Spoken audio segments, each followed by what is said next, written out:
I think it's around 60% of Gen Z that is identifying themselves as neurodivergent. But I also have my struggles with if it's really that many. I'm trying to challenge you about the whole term neurodivergent, because all the challenges you're describing, most people will have these experiences. We have created environments that are absolutely not serving humanity at all. Gifted does not mean that you know everything. It means that you're processing information in light speed.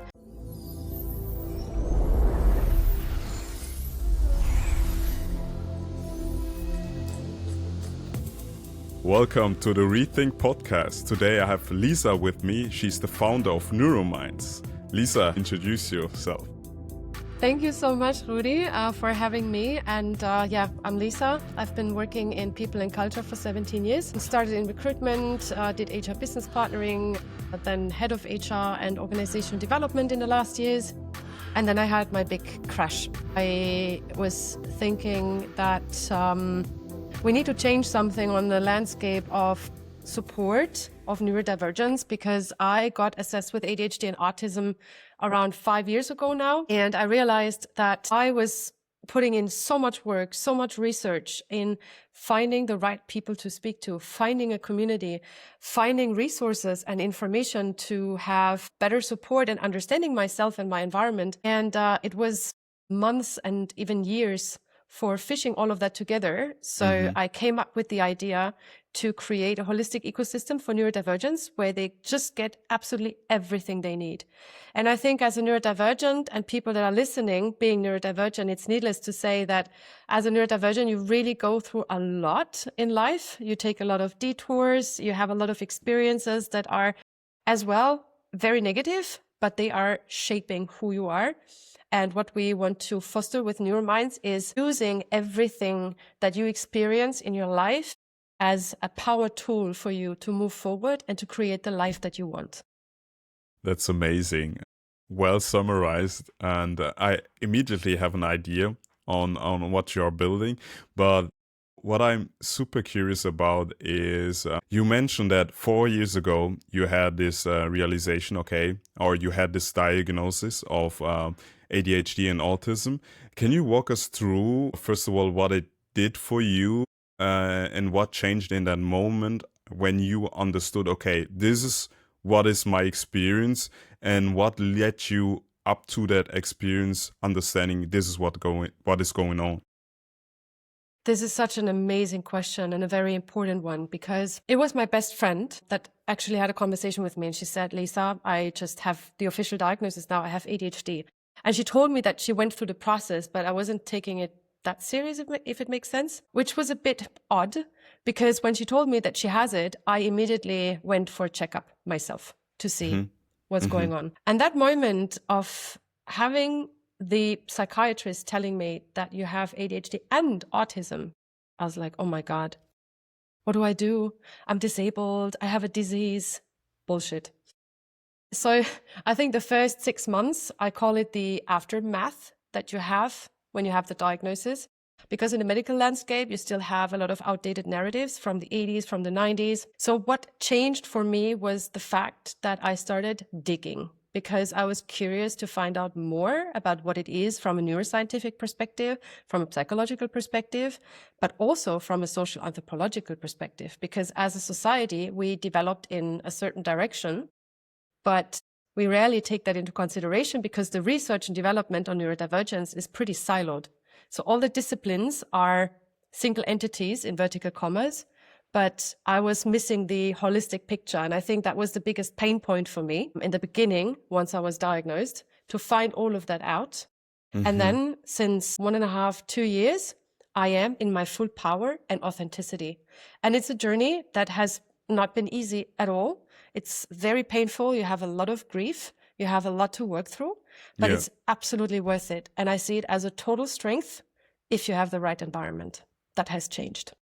Lisa, I'm wondering, can you maybe walk us through how, before the diagnosis, how this would like what kind of experience led to you having the thoughts, okay, there might be something off with me, or I experience the world vastly different than other people? Yeah, it started already in kindergarten. I had a very lovely mom. She was really giving me so much love and guiding me as a small child.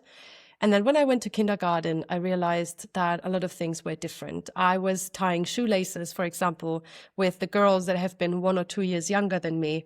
I was disturbing the nannies during lunch break because I didn't want her to sleep. So in most kindergartens, you have to sleep, you have to take the nap, the obligatory nap, which as an adult, I understand they want to have their lunch. But at the same time, for me, it was torture to just put me in a bed and expect Yeah. me to sleep for an hour, So I was like waking everyone up and being like, hey, let's play. And, no malicious intent. I was a kid, right? Yeah. But I was in the corner of shame almost every day. And this is so disheartening, also looking back at my younger self, that you have so much empathy, so much heart, and so much personality already, but you get punished for things that came natural. So I think this is where it started for me to realizing, okay, something's off. I'm in the corner of shame, but I really didn't understand why and how. And then later, like in school, it was a minefield. I was bullied all the time. And it has a lot to do with energy because neurodivergents are by nature pretty confident. And usually you have a lot of insecure pupils, or as well in workplaces, people that have to team up trying to defeat you. And this is something that I experienced pretty early on. Also, when I was seeing things coming in the future, I think this was something where I had a lot of friction with people because I now know we have pattern recognition. So we connect the dots where for majority of people, for them, they are two different and separate topics. But for us, we connect them and it gives a whole picture. So we can predict trends, future happenings, problems, whatever, because of that pattern recognition. And that put me in so much trouble. I was called a liar. I was called a weirdo. But in the end, I was always right. And a lot of neurodivergents have this experience, which is really daunting in light of the fact that we could prevent so much evil that's happening on this planet. That reminds me also part of my experience, but what was for me the most, let's say, frustrating part of that experience is normally when you predict something and it happens to happen that it's the fact. It's that normally you expect that there is a vindication. But it seems, for me at least, the experience was most of the time that most people didn't remember, or they move on, or it was almost like it never happened. It never happened that I said that. Or the way they explain it, there is like almost like the way you explained it was different. And I was like, no, this is exactly what happened. But yeah. This is such a classic example. It happens so much. And I have so many people explaining exactly this experience. And it has a lot to do with ego. Because a lot of people, they're not their true authentic selves. They have an ego. And admitting a mistake or admitting that someone said something and you got called crazy or whatever, is not a nice thing to do. So they just sweep it under the rug. But thanks for sharing that. It's very common. I get that. But where I kind of struggled, or what I asked myself was, so for instance, the whole topic of ego and being your authentic self, that doesn't need to be related to having a sort of neurodivergence in that sense. So Absolutely not. It's something that I think everybody will struggle to a certain extent, or at least let's put it this way: when they become aware enough, they are like having a mask on, they're carrying a mask with themselves, and they are not their authentic self, then of course that becomes a topic that everybody has to go through at a certain point. But I wonder, what is more important or what is the direct correlation with neurodivergent in order that this is like so important for you to develop or to convey? You mean the authenticity part? Yes. I think, let me try to phrase it more broad. I think everyone is masking to a certain extent, which happens as well early on, because you are put into a role that you should play. You're put into a path. And a lot of people have that, especially in corporates. I know so many nowadays, they say, I don't know what I'm doing. I don't know why I'm doing this, but I just did it and I just did that path. But it's usually family, friends, environment, teachers, whoever that is pushing people into a certain direction. So I think the bigger fish to fry would be at later stage, once you realize that your life is not having the path that you want, to really hit the pause button, because you cannot heal and become your authentic self if you stay in the same environment that is destructive to that part. And I think for neurodivergence, it's even harder to find their true authenticity, because neurodivergents are bubbly, they are genuine, happy person. So, for example, if there's a butterfly flying around, there is this genuine happiness about it. And it's not just butterfly, beautiful, it's genuine. And the problem is that this world has been shaped in a certain way where happiness and joy is kind of seen as weird or inappropriate in some moments, where I would say it's not at all. Joy should be feasible in any given moment. But the problem is that the environments, most of the environments, especially in workplaces, they don't want you to have like true joy, because they will judge it. And this is something that is so sad for neurodivergence, but it also makes them sick. And it's like you have the mask that you already have since childhood or when you enter workplaces. And then on top of that, you have to also like regulate your, let's say, nature. Right? So it's like a double mask, and it's like a cage. And we all know nowadays as well by science that masking and pretending is making people sick. So it is important to focus on how can I take a step back from the environments that I have in order to become my authentic self, which comes with a lot of losses that you need to be prepared for. You will lose friends. You will have friction with family members. You might break up with your partner if you have one. And you might change workplaces or your entire work. So it comes with a whole package of change. It's so interesting, because I'm kind of struggling to like put it, this specific problem into, let's say, the bucket of only people with neurodivergence have that. And because I feel like that's something in general. And I ask myself, so 100%. Because very important also, neurodivergence is like a whole host of like different neurotypes in that sense. And I ask myself, so why is it for neurodivergent like even amplified? Because when I hear you speaking and judging your experience from what you tell me, it really sounds that for neurodivergence it's amplified. But as you said, like we have a host of different neurotypes. So I ask myself, so what is the common denominator that in particular for neurodivergence, it's a bigger topic? I think, first of all, it comes down to hypersensitivity, because neurodivergents have very sensitive antennas. Most neurodivergents, which means that you see more, you hear more, you feel more. Like all the senses are stronger, let's say, which means that you have so many inputs, you know? And these inputs are on top of the fact that your brain is running cartwheels all the time without any stop. You always have this voice in your head. It's quite overwhelming if you don't know how to regulate your nervous system, etc. And we live in a society of capitalism. And capitalism is implementing a lot of fear.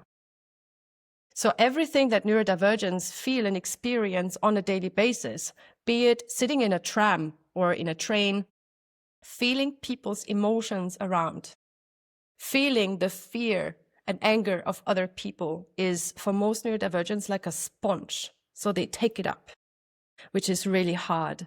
And then if you have a dysregulated nervous system, it can also happen in workplaces or in partnerships that you lash out, you know, that you start bitching around things, you know, because you are overstimulated. And this is why I feel that neurodivergents struggle a little bit more with that, and have to mask more, which is super exhausting. And on top of that, I made the experience, and also a lot of neurodivergents I spoke to, that especially in workplaces, in corporate workplaces, you have to conform. Yes. You are put in a box, in a jail. This is what you can do and nothing around it, which is so daunting because you have the burnout, which can come through stress and through too much and hassle. But it also depends on how stress is perceived for you personally. But at the same time, for neurodivergence, often what you have as well is a bore out, which is equally horrible. It's equally horrible. So if your brain cannot do the things that it's supposed to do, which is solving problems, then it's like, it's just very, very heavy. It's very tough. And then on top of that, neurotypical people and also neurodivergents, they know by energy that they're different. And this difference is felt and often bullied. So, yeah. I really try to maybe dissect a bit the whole topic or the term of neurodivergent, because from my understanding, so we have, for instance, ADHD, we have autism, but we call also people that are highly gifted neurodivergent, and all these different things. And so for me, it's really hard to, as I said, I try to understand is how we can see the commonalities and where are the differences.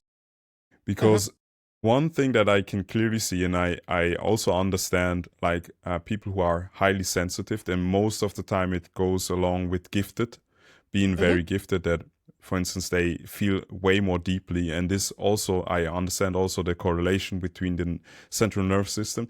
And but the other thing what I can also see is, for instance, ADHD is something that is overdiagnosed at this point of time, and sometimes you cannot see the difference between, for instance, somebody that has ADHD that is induced by trauma, or people that are having functional ADHD because they are dysregulated through the excessive usage of social media in combination with mobile phones. So it's really like a very broad spectrum of people and diagnosis in all these different things. And I also understood, for instance, speaking to a friend of mine who has built a application, that he told me there's a very specific problem with diagnosing ADHD, and certain people, they have a certain, let's say, pattern that they are using that is reinforced, that let them appear to have ADHD, but they don't have it. So so that's why I'm grappling a bit and try also a bit to challenge you about the whole term neurodivergent, because all the challenges you're describing is something that I can understand, that I think most people to a certain the point will have these experiences or these challenges. And although I know exactly what you're talking about because I experienced some of myself, but nevertheless, I want to dig a bit deeper here. Love it. Let's do it. So what you're touching on is a very, very important topic. I haven't been very public or vocal about it yet, because I think it's around 60% of Gen Z that is identifying themselves as neurodivergent. But I also have my struggles with if it's really that many, because, okay, let me try to be as holistic as possible. We have created environments that are absolutely not serving humanity at all. Agree. Computers, iPads, phone, everything needs to be done with a phone. You cannot leave the house without a phone because you need to scan some QR codes for whatever, or you are on the tram, you need to pay online. Everything is done with a phone. So we are fostering overstimulation within everyone. We're fostering that. You go into an airport, you have the noise of someone speaking constantly, that someone has to come to gate A, B, C, whatever. We have the different food smells because we have 15 different food stands from Asian to Indian food to American food. It's this constant overstimulation of all of our senses. So obviously people are struggling.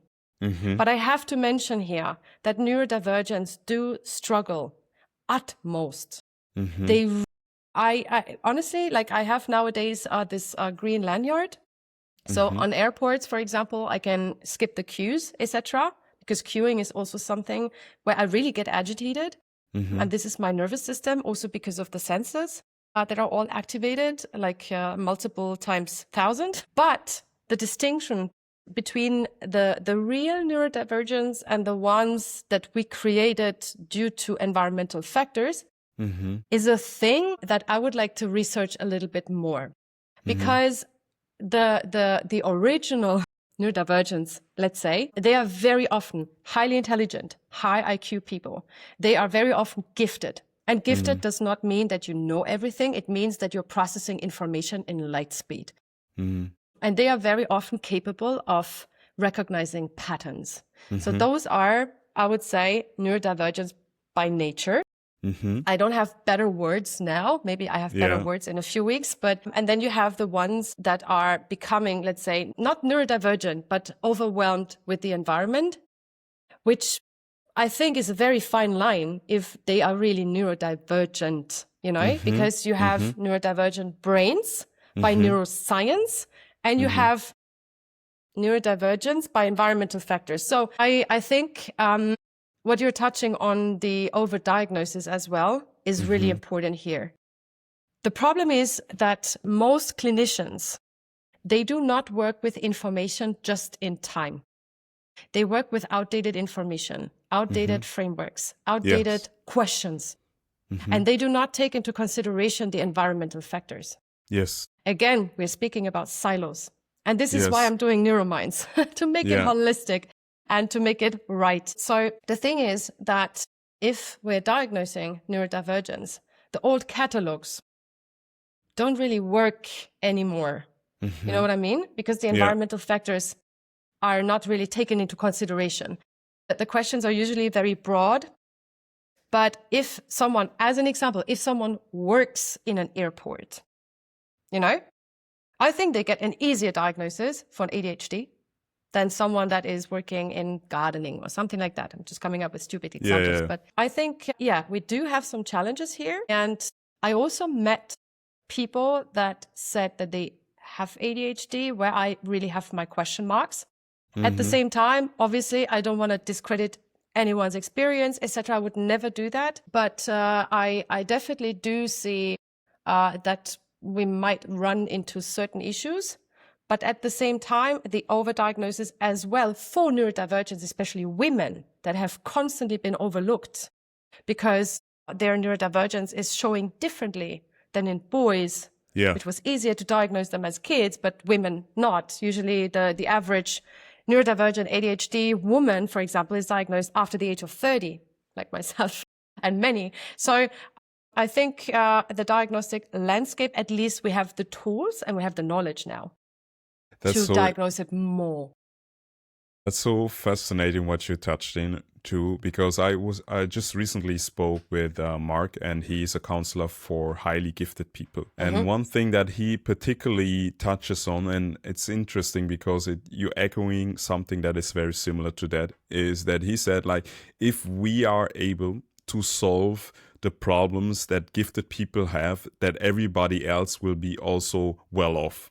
And one thing that he particularly said, and I think there's this overlap of neurodivergent people and, let's say, classical gifted people, is that he says, like, the way gifted people appear is most of the time they have certain abilities which are like extremely over average, but certain other ability, in particular, most of the time simple things that are underdeveloped, and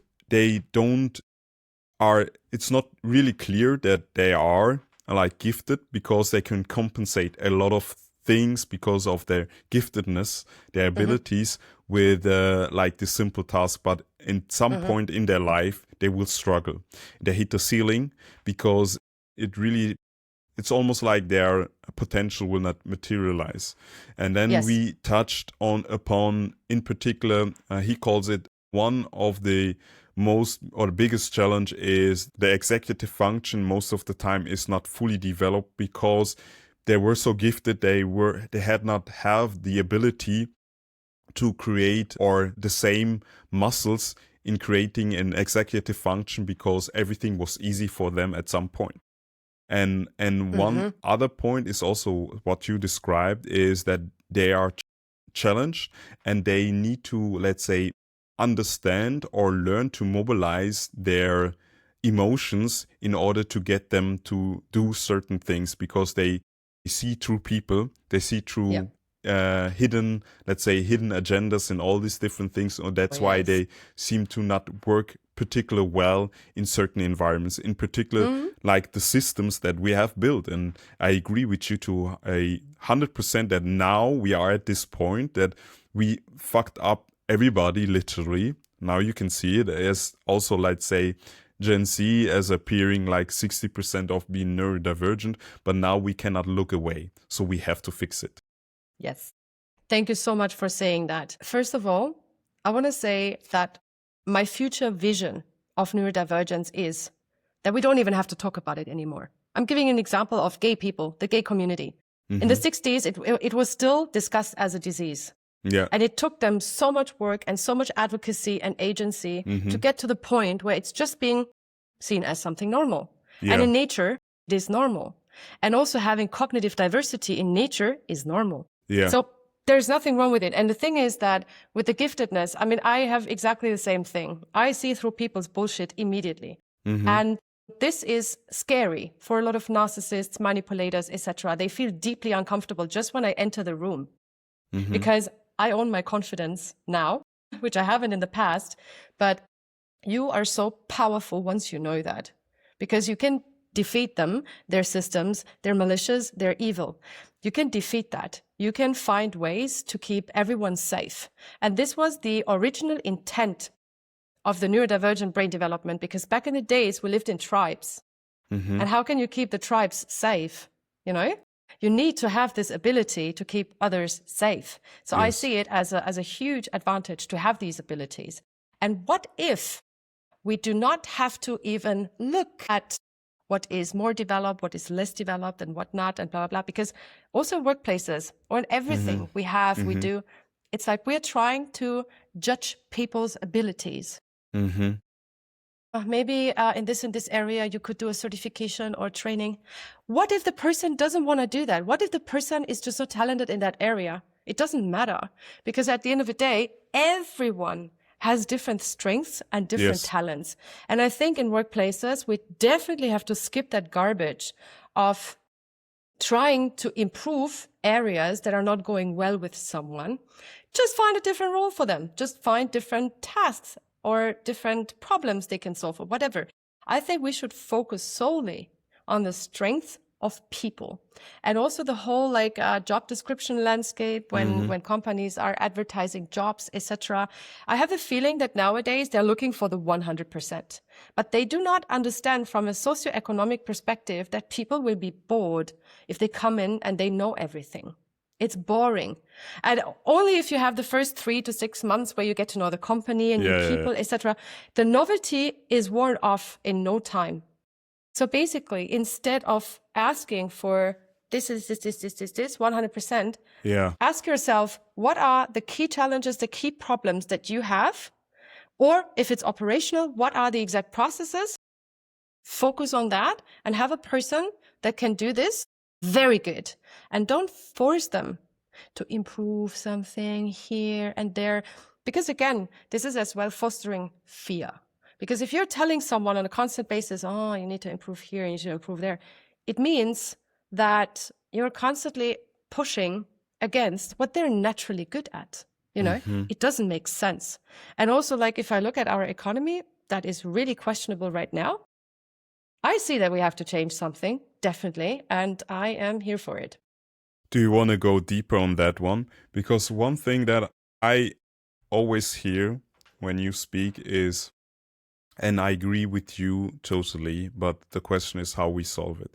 It's like our systems are fundamentally wrong in that sense. And my assumption or my theory is when we look back history, we evolved from people that were traumatized, basically in all kind of systems. The system was based on hierarchies, power hierarchies. And this is also where I feel like we have always like this sort of gender wars. However, I believe like either men and women were like equally not really treated in a good way. Because I can give you an example. So for instance, let's go back like a couple of 100 years or even 1,000 years. And as a man, for instance, when your king decided you have to go to war, you have no say in that. So you have to fight a war that you have no agency in. You just have to do it. You come back traumatized, and then of course you traumatize your family instead. So we come up like, or we are the ancestor of people that were deeply, deeply traumatized, and Yes. we stripped our natural environment in a way away from us. For instance, also other things, as you said, like were organized in tribes. So maybe you are aware with Dunbar's number. Like these are the number of people and association that we can manage. I think the number is 150 or something around those lines. So and now we have this system which is incentivized in a way that it's working right now. It's not perfect. I see also like that the economy and all these different stuff is not perfect, but I have to tell you, like, communism is also not working. So my question is here, like, now we are at this point, and this is the great thing, that we see nothing is like really working like intended. And people have the awareness now to see that these structures, these systems are not designed in a way that they help us thrive, or let's say equally thrive. So my question here is like also what you are creating with NeuroMynds. I mean, that's just a step, but where do we go from there? What is the next thing? How we can solve all these different things? So for instance, we have a problem with schooling. We have a problem with how these like big corporates are set up. We have a problem with the economy. We have a problem with what comes around with AI. We have a problem with certain people and politics and all these different people that are, let's say, I just mentioned Epstein list, but all these different things pile up now. So what is your version, and what would you do to fix all these things? We forgot to mention the healthcare system. That's also. Oh yeah, of course. We have, but you touched all of it. It's like our whole world is a mess right now. It's a total mess. And I think even if someone is fully indoctrinated and blind, they also see it, that it's a full mess. I think I do not have a one-size-fits-all solution, I think, but it's interesting to philosophize about it. And the first thoughts that are coming up from my side is that we have to train humanity to sharpen their discernment. Because all the systems and all the evil that is going on is because of the lack of discernment of people voting for people that are obviously narcissistic, but still they keep on voting for them. So how can we sharpen that? Because we get indoctrinated in school that we should suppress our instincts. Hey, surprise, surprise, we are humans. We are born with instincts. But then there comes authority into play. I was growing up that the teacher is always right. Bullshit. With 36, I can tell you the teacher is not always right. And they're not always doing the good things. So I think we have to sharpen the discernment to first distinguish between an authentic person and a player. And I know it's not an easy thing, because most neurotypical people, they love their comfort zone. If they don't have to do something, if they don't have to fight, if they don't have to overthink, everything is dilly-dally. But the problem is that the shit is piling up. So unfortunately, we have to take action. And I think that discernment is really something that people can practice. It's like a muscle, you know, the more you practice it, the stronger it gets. And I think it also has a lot to do with awareness. What is happening in your body when you enter a room? I'll give you an example. I went to a coffee in Zurich, like just a few years ago, and you have a lot of bankers there, you know, suits, good guys with gel in their hair and I went in there and I had some sort of butterflies and I was like, oh my God, this is so exciting. No, it's not exciting. It's fucking anxiety. And people don't realize the difference between being excited and having anxiety, which is happening, by the way, as well in a lot of partnerships. So a woman is choosing a partner and they have butterflies, but very, very often it's anxiety. Your body is giving you signs and you need to learn to distinguish, because your body feels first before your brain even has a clue. The body is first. So people need to learn to read the signs of their own body, which is something that you don't learn it in school. You don't learn it in kindergarten. You don't learn it in workplaces. You have to learn it yourself. And that's the hard part. And I think nowadays we have this knowledge like democratized. It's online. People can find it. And if you really want to have a true happy life, you need to learn this. However, I think how to solve the whole problems is to not let the wrong people lead companies, countries, whatever it is. The wrong people are in charge. And just because someone is charming and someone is coming across as confident and competent, be careful, because a lot of manipulation also happens with language. If they are talking a lot of like complicated nonsense, you cannot follow them, but you're afraid to ask questions because you might be perceived stupid or whatever. This is a very bad sign. And this is usually a sign that this is not a leader. It's a narcissist that is just taking what he thinks he deserves. And I think if we learn that as a society, and it starts with every single person to say something if you also see injustice happen. And it takes a lot of courage. If you see, for example, I don't know, on the street, someone is kicking a dove, a pigeon, you know, would you say something? A lot of people wouldn't. But I would say something because I find it fucking stupid that you are kicking a dove. You shouldn't be doing that. It's wrong.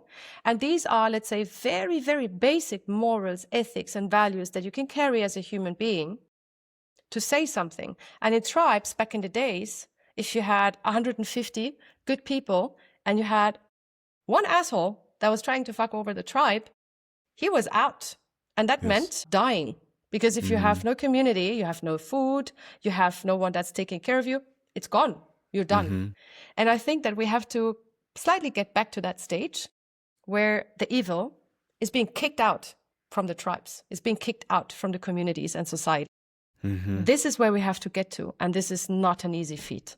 It's going to be very complex. But this is the way, I would say, to start healing, coming back to your true nature, basic instincts that you have been born with, understanding yourself, and then you can take action. I can see that. I can see that.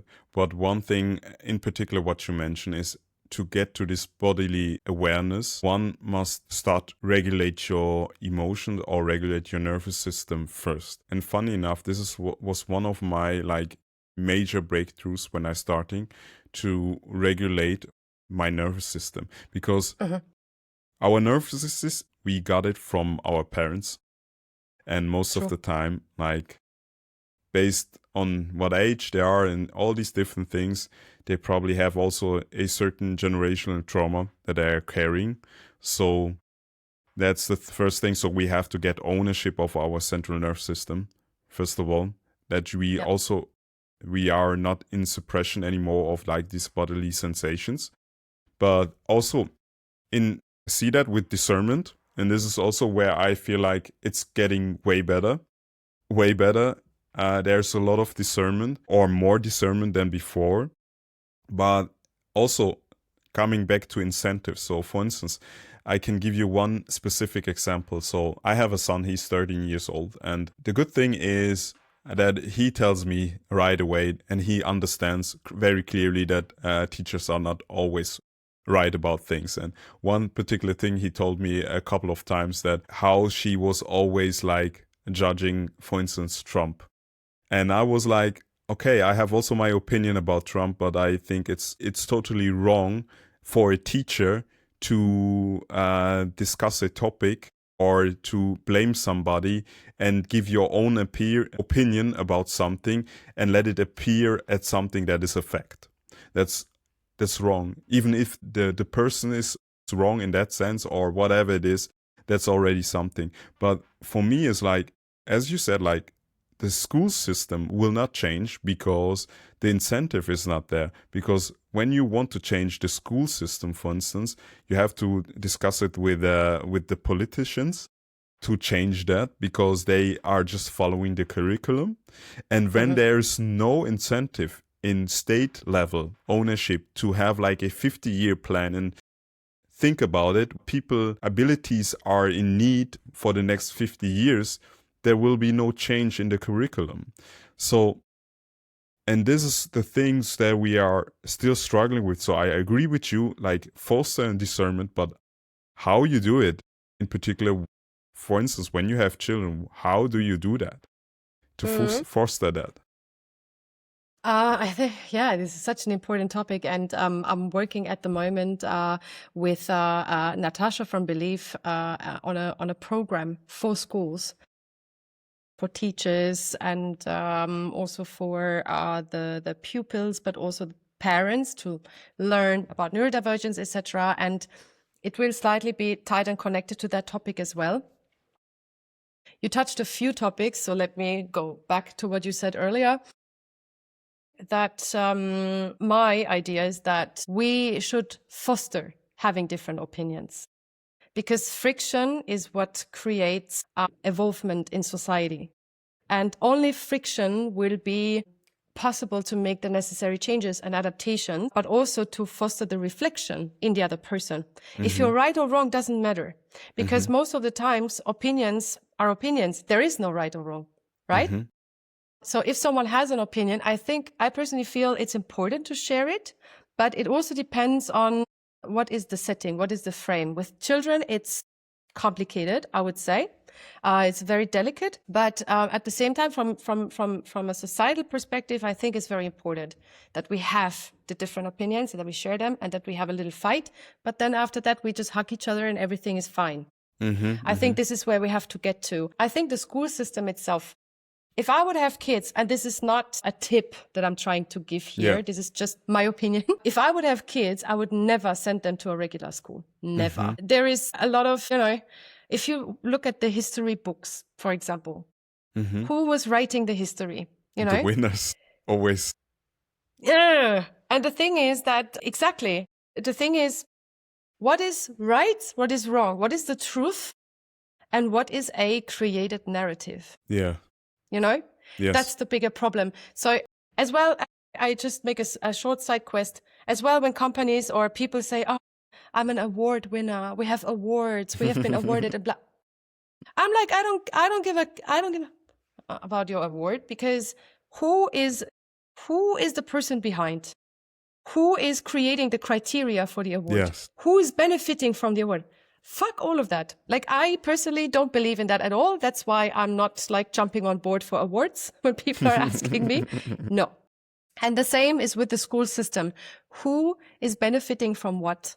And these are the questions that we have to ask ourselves, to be very, very critical. Yes. With what is being fed to people. There is like Montessori schools, there's Waldorf schools that are more practical. I was watching a beautiful video of a lady the other day. I forgot the name. I'm very bad in names, but she was explaining how she grew up.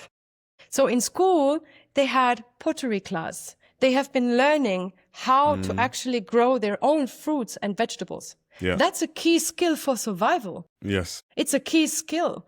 And with all this AI, etc., I mean, I'm a fan, but at the same time, I have my concerns. I think this might be a very valid point to look into. Learn sports, body movement. You learn to activate your vagus nerve. Those are things that are actually skills. Those are skills. Whereas if I remember in my school time, I was forced to do mathematics. I hated it. Why do I have to do it? I was asking my teacher, why do I have to learn this? Because I'm not interested in it, which is very neurodivergent. And then you are just forced to become a good 8-hour worker. And this is something where I see, I'm not a super organic spiritual person. I am to a certain extent, but not to an extreme extent. But I just see that this whole stuff, it just all doesn't make sense. It just doesn't make sense to me. I agree. And I think how school is set up is you can clearly see that it came up in the industrial age. And now Yes. we are way past that. And I think as well that we can create something that is like focusing on practical skills. And Yes. I also see that with AI that we have, like, on the one hand, we have wonderful applications that we can do. On the other hand, I see also the dangers. And Yes. the funny enough, I recently spoke with the mother of my son, and she told me that she was in school for her other son, and that she observed how they were behaving in that school. And she was like, yeah, you so are right about that we are losing all this mental health component, and also like the natural ability to regulate yourself, and that the people are basically functionally ADHD in a bad way. And then she said, like, yeah, we have to change it. And I told him, like, yeah, of course, but that it will not change, because this is the lesson, and maybe that's a spiritual aspect of how I see it. And then I said, like, this is our lesson to get back into our sovereignty, because we gave away all our powers. We said, okay, the government will take care of it. And we said, like, yeah, you take care of it, and we do everything that you said that we have to do. And we say yes, yes, yes, and amen. And that's the result of it. And we have to take ownership. And this is also what for instance, my takeaway from the Epstein files is we took away our powers, and we believed in these people, that they are the right ones to lead us wherever. Obviously, they are not. And so we don't have to blame them. We have to blame ourselves, because we were the 100%. people that Thank said, you. yeah. And Yes. so for me, it's also, that's one of the reasons why I don't discuss politics anymore, because you don't know, you have no idea who's the stupid one. Everybody says, yeah, the other one are the stupid ones. And I can course. tell you that there's only one people that knows who's the stupid one. The one that creates the narrative and says, look, these stupid ones, they believe in all that stuff. Exactly. So that is that.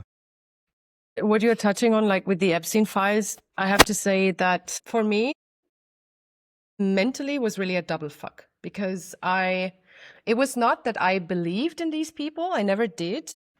But I had a very strong connection to Hollywood, because I always loved acting, and I saw it as my, let's say, retirement plan. You know, like after retirement, I would go and do some acting in Hollywood. I've met, funny enough, in the past couple of years, so many people from Hollywood by coincidence, but I don't believe in coincidences anymore. I believe in synchronicities and what you create with your mind. And the thing is that for me, a whole thing was falling apart, you know? So one was the childhood dream that I always had. And the second one was the deep disappointment in people that I liked from Hollywood. Yeah. Where I was like, what the actual fuck is going on? And unfortunately, what happens, and still happens, is something that always happened.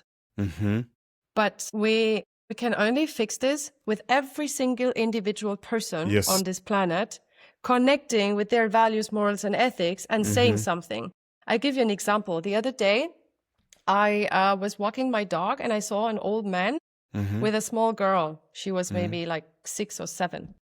My alarm bells always go on. And I'm not sharing this story because it just recently happened after the Epstein files have been publicly released. But also back in the days, I already had these alarm bells. And today I know I have pattern recognition. I see that something is not right. I see and feel the energies. They are not aligned, you know? And I was calling the police so they can handle it, you know? But I'm seeing these dynamics very often now, because I think the awareness have been sharpened even more. Yes. And it's also like, if I see a 20-year-old beautiful woman and she has a 40 or 50-year-old dude, this guy is a pedophile for me. I'm sorry. And in most cases, it's just a power dynamic. And I'm not saying that real love cannot happen between a 20 and a 50-year-old. Of course it can, but it's an exception. Yes. It's a rare exception. And I think we should stop normalizing the exceptions as the norm and start questioning the opposite. Because I've been a victim of domestic violence myself from an older guy that really had me under control while I was 27, had no clue about life. My frontal lobe was not even properly developed, but he knew exactly what he was doing. Manipulating, gaslighting, stonewalling, having me completely under control. And this is something where I become very protective of young women, because this dynamic has been so normalized in the last couple of decades, and I think it shouldn't be, because they don't know how to protect themselves. And this is why I'm becoming a little bit emotional with it, because I feel that if you are in your 20s, in your early 20s or end of 20s, you don't know what you're doing. You don't know. And that's why I feel these dynamics we have to be very mindful about.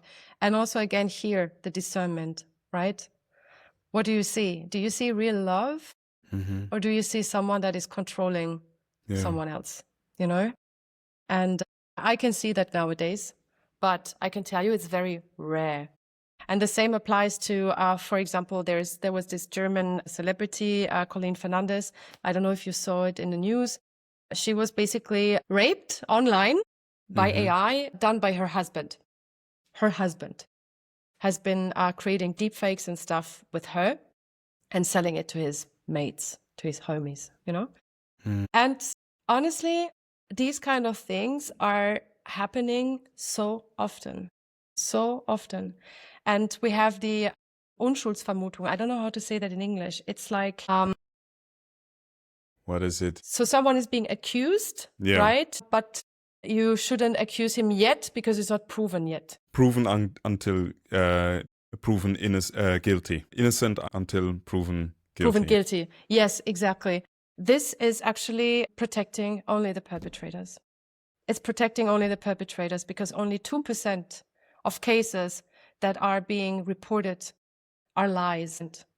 But all the other 98%, they struggle, they suffer, and they have issues. And the mental breakdowns that you have because of that is really disheartening. So I think we should really protect, the victims and not the perpetrators in general. I agree with you. There's only one thing, and I think it stems from the same problem. So one thing that I totally see is I think because of the generational traumatization of certain, let's say, generations, I think majority of people didn't understand or didn't learn what a true love is. I think a lot of people couldn't even choose in their day and age their partner. And I can tell you, for instance, from my story a bit. So my mother, she grew up in Togo, so she's from Togo.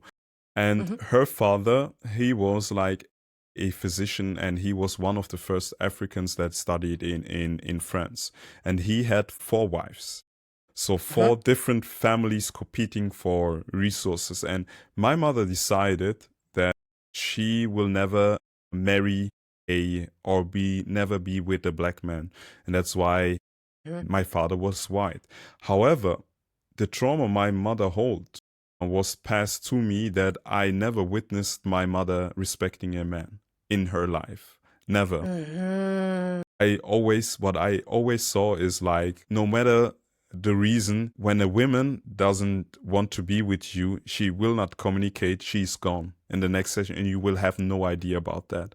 Or that you will, no matter what you're doing, you will get disrespect, you get called names and all these different things. So that was my observation. And what I want to tell is I got that in that sense. I see that. And as a man, I think we have to be a protector, in particular for women and children. But on the other hand, I also think that humanity as a whole has both these shadows. So we have 100%. also women do also atrocious things to men, and I have seen a couple of these. For instance, also false accusation. That's also something that is something that happens. And then also for this, in this case, he was not he was not the perpetrator, but will be treated like one. So what I see from there is and this is where I think we as a whole have to work on it, is that these things are wrong. And in particular, rape and all these different things, they are atrocious.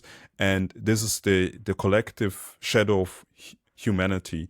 And I think Yes. now, when we come to this place where we can collectively work on the traumas that we all suffered from. And I think this is also where I think that's becomes very scientific again, is like traumas and what they create, and that you, like, for instance, split up certain parts of you from the psychology point of view, that you reintegrate them in order to not project the bad stuff on other people, and then 100%. try to this whole cycle of Yep. becoming also the perpetrator, although you have been the victim. And I think now Yes. the great thing about all of this, that we have now the awareness that this was happening all the time. And also with Hollywood, for me, it's also a heartbreaking moment, because I love movies. For instance, I'm like a huge fan of the Christopher Nolan films. But at the end of the day, is really, as you said, like have the discernment. For instance, you can like art of something, but not be like a fan of that person because he did something that is bad. And also learning that, okay, these things don't work, but what can I do as an individual and have a ripple effect to others? I agree. I fully agree. And thank you for sharing that. I cut it my Netflix. Like, I don't have Netflix or anything anymore because I just don't want to feed them my money. But I think, as you beautifully said, the discernment is so important. And obviously you have perpetrators in all forms and sizes on this planet, right? Everyone could be one. And we carry, all of us, light and shadow as a society, as a humanity. But I think that, what I see, for example, my best friend, she has 2 boys. And she is raising 2 healthy boys. She's talking with them about feelings. What do they feel in the body if something's happening, if they're upset or if they're sad or whatever. And she's doing that so beautifully that I see this is a perfect method for all children. Doesn't matter if it's boys or girls, but to raise them with emotional awareness. And the whole, like, the generational trauma thing is a real thing. A lot of people also don't have much knowledge about, which is sad, but I think it's slowly coming more and more, because in our generation, for example, we always had fear. Fear was something that was always there, and it takes a lot of work. And I think millennials, our generation, are the first ones that are saying, okay, the pain stops here. The pain stops here. So what is it that I have to do, what I can do, or adjust in my life and try to work through to become a healthy person? And I think, I'm not sure if we will ever get there entirely. I don't know. I'm still in that process myself as well. I'm not fully healed, fully perfect, whatever. But I think that's a beautiful thing as well, that you have these moments with yourself, you reflect, and you try and find different ways to create different outcomes. And I think, it's a beautiful journey.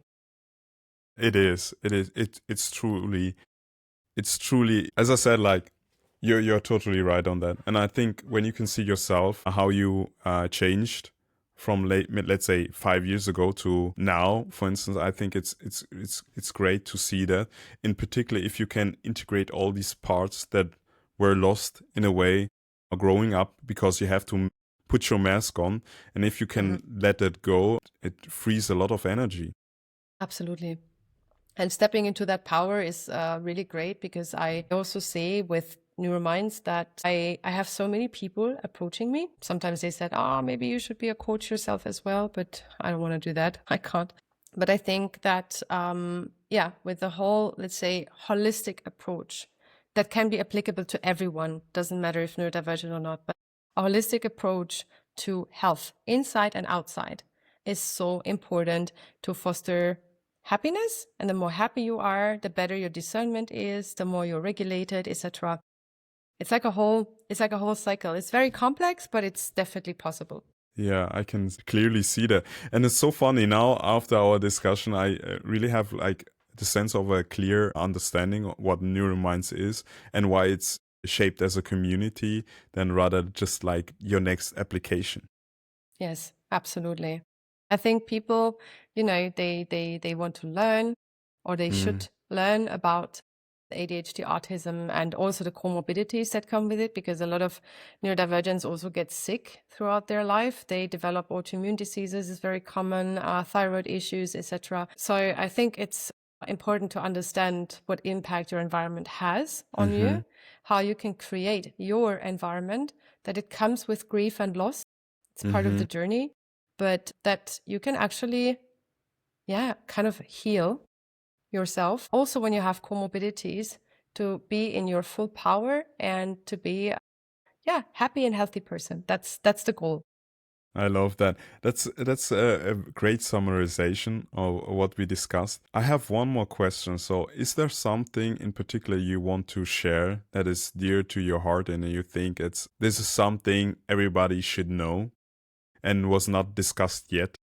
I think that everything in life, everything, absolutely everything, every tiny corner in life is impacted by love. How much love you hold and you carry and you're able to give. And I experienced in the last couple of years that also hate is a big denominator in society, and hate will get us absolutely nowhere. So love is what we should carry out with discernment, but love and understanding for others. I think that is so important. And if we master love, self-love, loving others, loving our family truly and deeply, I think that the majority of problems that we have in the world will be gone, because they will have no space. What a beautiful message. I think we should end on that one. Perfect. Thank you so much for having me and for doing this podcast. Much appreciated. And also the philosophical detours that we had. I love philosophizing. Thank you so much. Same here. Thank you for coming and sharing your thoughts. It was an amazing talk. Thank you so much. Thank you, Rudi.